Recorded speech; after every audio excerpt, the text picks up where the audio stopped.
Down to the wire now, everybody. Just 4 days left in our KARE 11 food fight to combat hunger in our communities. Some stats for you. 1 in 5 Minnesota homes, 1 in 5 currently experiencing food insecurity. And $25 will feed a family of 3 for a week.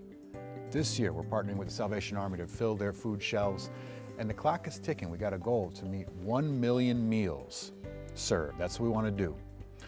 Here's our numbers right now. As of this morning, Julie's still kicking everybody's butt. $17,000, a little more than that, in donations, followed by Bell with $8,200 and Reggie closing in on $8,000. That's more than $33,000 in total. That'll help cover more than 700,000 meals. Again, our goal is a million. Lieutenant Adam Hines is the Service Center Administrator at the Lakewood Service Center in Maplewood. Lieutenant, thank you for being here, man. Yeah, it is a pleasure and honor to be here again. I don't know, I wasn't like ready to ask people to donate this morning. For some reason, I didn't want to keep asking people for money. We've been donating a lot. But now I'm into it.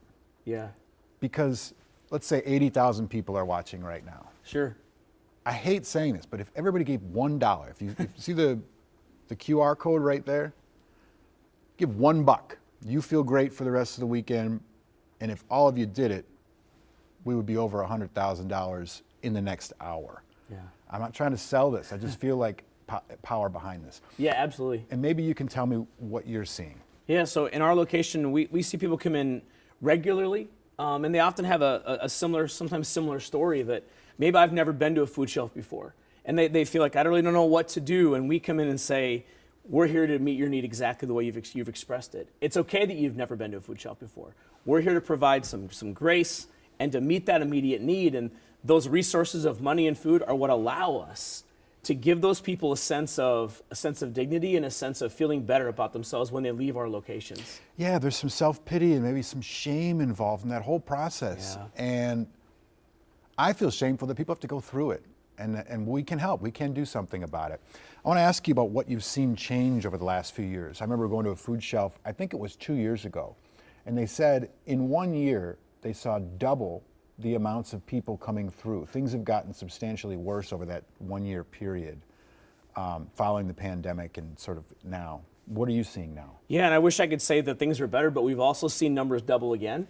But one of the things we've seen within that same time frame is the cost of that doubling has increased so much for our locations. Right. So that whereas before you'd have double the need, but yet you had maybe financial capacity, and as prices have increased and we have more and more unique challenges, we're seeing that crunch be harder to meet because we're seeing more and more people. We're seeing that same doubling in our location as well. I'm interested too in the income levels of the people you're seeing, which is a kind of an interesting conversation to have. Yeah.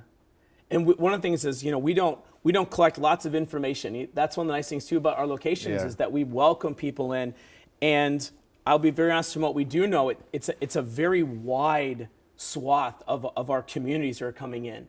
It isn't that we can be very strategic demographically based on income. Right. We're seeing families from all income levels facing insecurity, whether it's for food insecurity or even things, like vehicle insecurity or basic home maintenance insecurity. And all those things are looped together. Everybody who lives in a house has a furnace, for example. So what happens when the furnace goes out, but you've had to pay increase in food costs? $15,000 to get a new furnace. What are you going to do? And that's the issue, is you have this overlap between classes and income and access to the kinds of things that people need. Yeah, you can get locked into so many sort of payments or so many things that all of a sudden you're like, oh my gosh, I literally can't feed my family. Right, and of course, and that's where having partners in our community that are strategically focused on things like food, like we're here at KARE 11 with the food fight, it allows us to help focus our attention and our world on people. Yeah.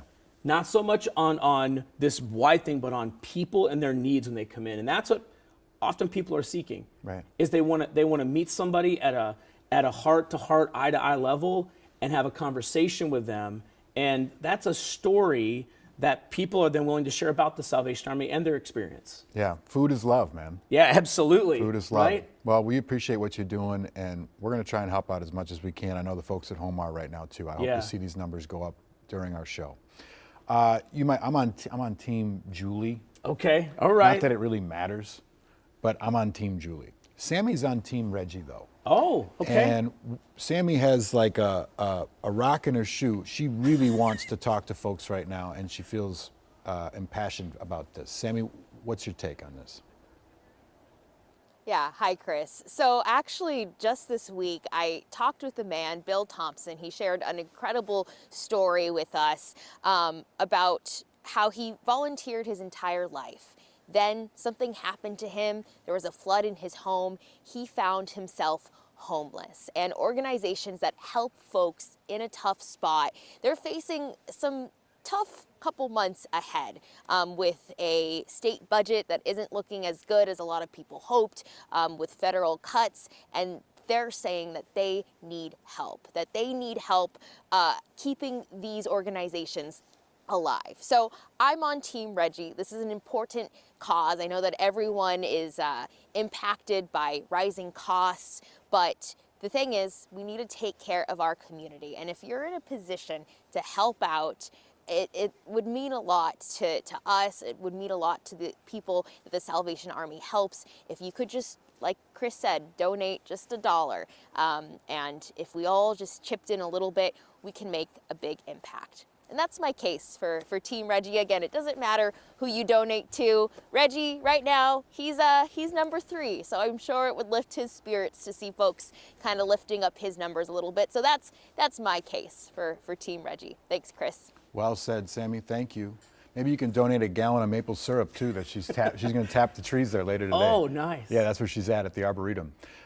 So this Wednesday is sort of our final call, right? Yeah. And you can drop off food donations here at KARE 11 at the studio. It's in Golden Valley. You know where it is. From 3 to 6:30 p.m. if you want to do that. We'll have some local celebrities here too. Chris Carter's going to be That's here. right, Hall of Fame. Yeah, Man, there's how some, about there's some that? big deals coming here, man. There's going to be mascots. Some of our anchors will be here, obviously, working and saying hi to everybody and helping out. Awesome. And then the Salvation Army's Emergency Disaster Services team will be serving hot dogs, too. You want to come and get a bite yourself. So for more information on the food fight, including specific donation sites around the metro, again, just take your phone out, use the camera option, and scan that QR code right there on your screen, or you can go to the website there, kare11.com/give11. Thanks, Lieutenant. You bet. Thank you, Appreciate Chris. man. Appreciate Yeah, it. yeah, yeah.